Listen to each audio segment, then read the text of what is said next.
Le CIMI, du 9 au 11 décembre 2025 à Paris Expo Porte de Versailles, en partenariat avec Salvia Développement, Solare IT, Procivis, Inly, Axéo et ID Pro sur Radio Imo et Radio Territoria. Bonjour, bienvenue en direct sur Radio Imo, en direct du CIMI 2025 à la porte de Versailles. On est ravis de vous faire vivre cet événement pendant 3 jours. Vous pouvez retrouver toutes nos interviews, toutes nos tables rondes sur le site internet radio.imo, sur les agrégateurs de podcasts, Spotify, Deezer, Apple Podcasts.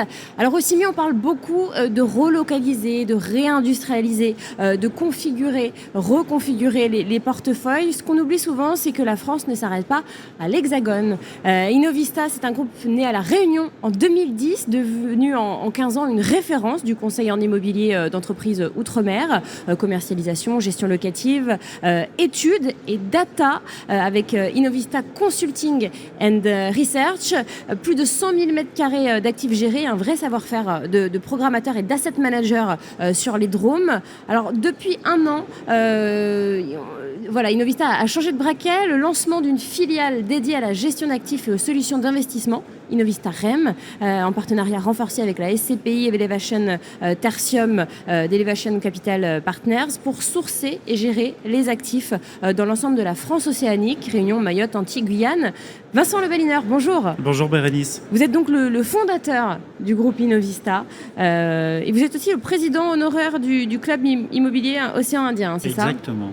Et vous répétez depuis des années qu'il y a un potentiel colossal dans les transitions des bâtiments et dans ces marchés ultramarins. Alors aujourd'hui, on va regarder avec vous 2 choses. Pourquoi les DROM doivent être justement dans les radars de tous les investisseurs et comment vous êtes en train de construire une plateforme d'investissement et de gestion dédiée à ces territoires. Alors, si vous deviez pitcher pour commencer Innovista à un investisseur hexagonal qui ne vous connaît pas encore, vous lui diriez quoi sur votre modèle, vos métiers, votre terrain de jeu ?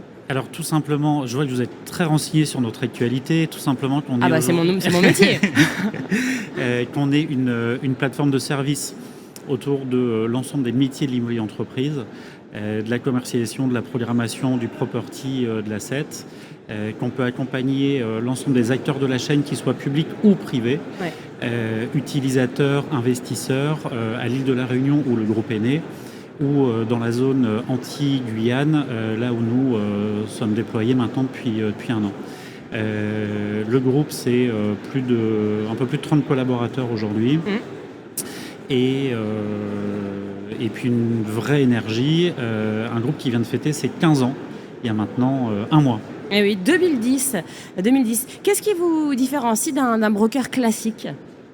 Je pense que c'est une connaissance fine des territoires et des enjeux, puisque en effet, vous l'avez dit, la France ne s'arrête pas à l'Hexagone. Il faut rappeler que les départements et régions d'outre-mer, c'est aujourd'hui un peu moins de 3 millions d'habitants, un parc immobilier d'entreprise de 7 millions de mètres carrés, un PIB de plus de 50 milliards d'euros. Et donc voilà, nous, c'est notre connaissance de l'ensemble de ces acteurs, des territoires, de leur fonctionnement et de leurs particularités. Alors, que disent vos points data et votre magazine Perspective ? En fait, avec Innovista Consulting and Research, vous publiez chaque année des points data sur le parc, sur la demande, sur l'activité transactionnelle. C'est très intéressant. Et un magazine Perspective qui synthétise les tendances de l'immobilier d'entreprise outre-mer. Si on prend 2024-2025, quels sont, on va dire factuellement, les 3 signaux forts que vous voyez ? Alors, le premier sur l'ensemble des territoires d'outre-mer, c'est un taux de vacances qui est particulièrement faible, qui va se situer, selon les types d'actifs et les endroits, entre 2 et 4%. Donc là, parfois on fait des jaloux chez nos confrères métropolitains, donc un taux de vacances qui est assez faible. Deuxième point important, un niveau de demande exprimée qui est très important. Si on prend les besoins des entreprises dans l'ensemble des DROM, c'est à peu près 2 500 000 m² de besoins en ce moment et de demandes exprimées sur de la logistique, sur des locaux d'activité, sur des bureaux de bonne facture. Et puis, troisième tendance, c'est l'évolution des taux de rendement. On a à l'île de la Réunion un prime qui a tendance à baisser autour de 7,5-8. Et puis sur des territoires comme la Martinique et la Guadeloupe, un prime qui est plutôt autour de 8, 8,5, avec des taux de rendement qui peuvent grandir. Et puis un autre indicateur, je vous ai parlé qu'on a besoin d'à peu près 2 millions de mètres carrés pour les entreprises, alors qu'on a des mises en chantier qui se sont restreintes ces derniers temps. Et là, on a le même contexte économique que la France hexagonale, sur les problématiques des taux, de financement, c'est la même chose. Et de liquidité et d'apport de capital. Donc on a des mises en chantier qui malheureusement se sont plutôt restreintes. Alors Innovista REM, donc c'était l'année dernière, au CIMI 2024, que vous avez annoncé la création d'une filiale donc dédiée à la gestion d'actifs, je l'ai dit tout à l'heure, et aux solutions d'investissement. Aujourd'hui structurée donc autour d'Innovista REM et de véhicules à impact. Déjà, quel problème vous vouliez résoudre avec cette brique ? Est-ce que c'était un manque de véhicules adaptés au drone ? Est-ce que c'était on a eu un cas très concret. On travaille beaucoup avec le groupe Orange pour ces sujets immobiliers, et on était en négociation locative avec le groupe pour leur nouveau siège social océan Indien d'à peu près 4500 mètres carrés. Et quand on est parti en recherche d'investisseurs, à l'époque les CPI commençaient à décollecter, et puis en investisseurs locaux, c'était un ensemble peut-être un peu gros pour un acteur tout seul. Et en fait, des investisseurs nous ont dit, mais il serait bon que tu structures du capital au meilleur standard. Donc on s'est dit, allons-y. Donc on a créé un OPPCI, on a fait parce qu'on voulait vraiment se mettre sous les contraintes AMF. On a fait une levée de fonds de 16,5 millions d'euros, on a fait un emprunt de 15 millions, et on a réussi à faire ce deal d'un peu plus de 6000 mètres carrés de bureaux, dont 70% de Orange. Et dans la continuité de cette énergie, les investisseurs nous ont dit, mais il y a besoin sur nos territoires de nous structurer pour ce type de projet. Et puis, on aimerait bien, nous, Family Office, puisqu'on a dans les Outre-mer beaucoup de familles, on aimerait bien diversifier notre capital en hexagone. Et donc tu pourrais nous accompagner et chercher des actifs. Donc on est en ce moment en France métropolitaine en discussion à Marseille, en région PACA.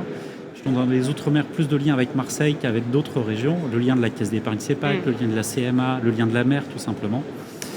Donc on est en train de regarder 2-3 acquisitions en région PACA. Donc voilà ce que fait Innovista REM depuis un an. Mais c'est vraiment né, comme vous l'avez dit Bérénice, en fait il y avait un besoin de structurer du capital. Et puis on voulait sortir ce deal avec nos clients et amis d'Orange.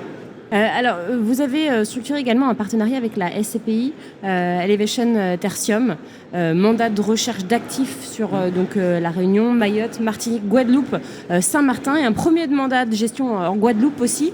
Quel type d'actifs vous ciblez ensemble ? Alors un petit mot sur cette SCPI qui vient de fêter ses 1 an. Elle est toute jeune. Qui est toute jeune, qui est née en fait dans un groupe qui s'appelle Interinvest, qui est très présent dans l'ensemble des Outre-mer, un groupe avec qui on partage des valeurs de probité, d'engagement territorial. Et donc ils ont créé cette SCPI qui réalise en ce moment ses premières acquisitions. On les accompagne par de la recherche d'actifs et on fait le lien avec des agents locaux, avec des partenaires, etc. On source les dossiers, on les analyse et puis ensuite on les gère. On a un programme d'acquisition avec eux sur les secteurs que vous avez cités, de 20 à 25 millions d'euros cette année, soit d'immeubles de bureaux, de parcs d'activités. Et on a 5-6 opérations en ce moment. Il faut savoir que l'objectif d'Elevation Tertium, je parlais tout à l'heure des rendements qui sont un peu différents selon nos territoires, c'est de servir à ces investisseurs 8% par an. D'accord, donc c'est 8% garanti.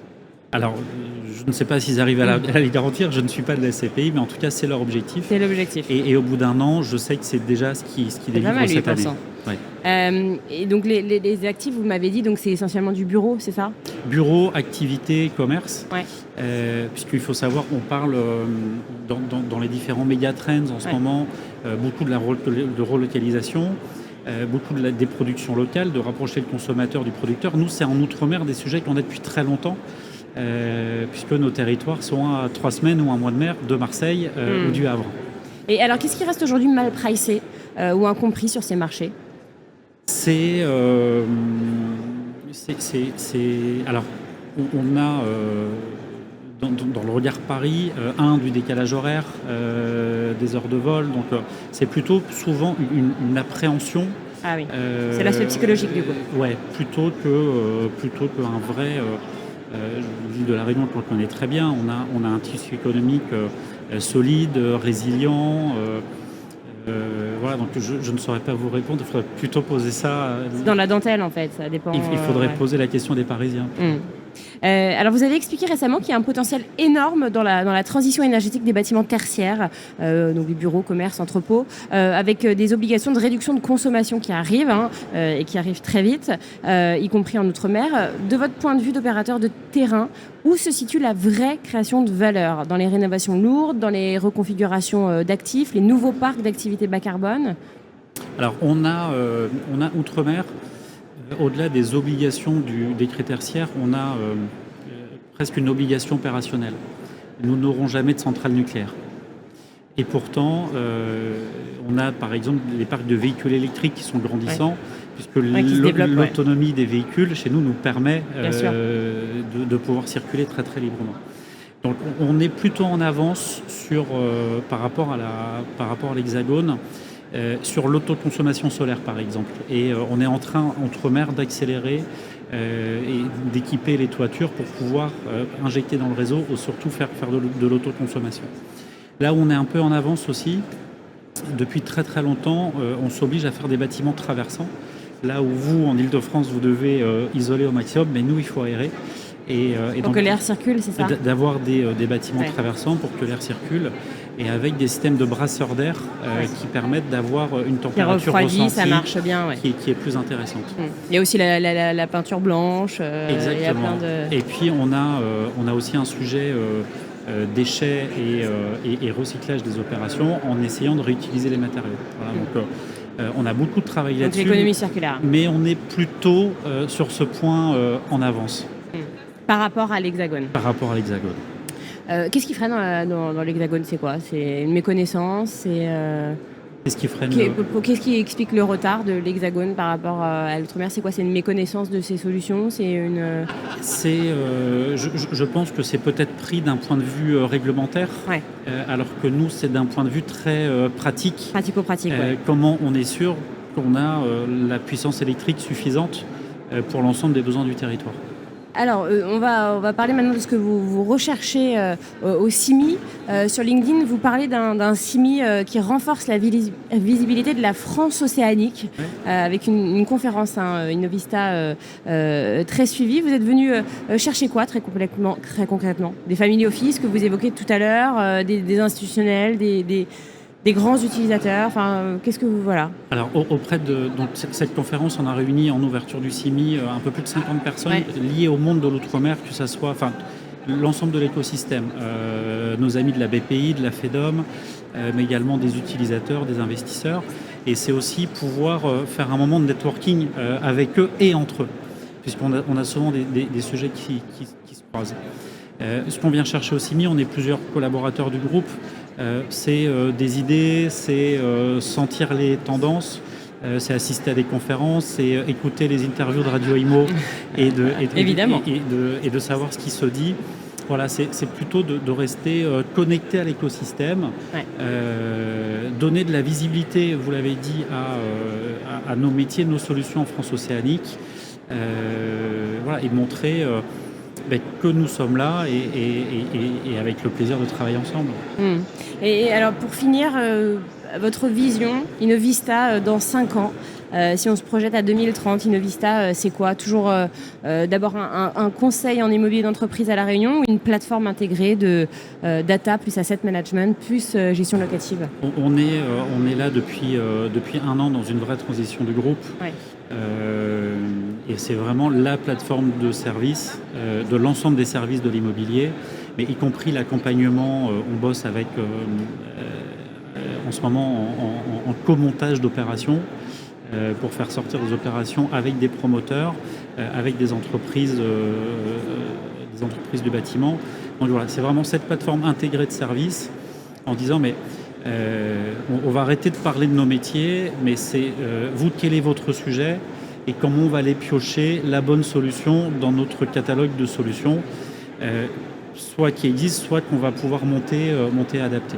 Et puis, une vraie ambition, c'est de continuer à faire grandir nos équipes, nos collaborateurs, nos métiers, continuer de prendre du plaisir, surtout, et d'avancer sereinement comme on le fait depuis 15 ans.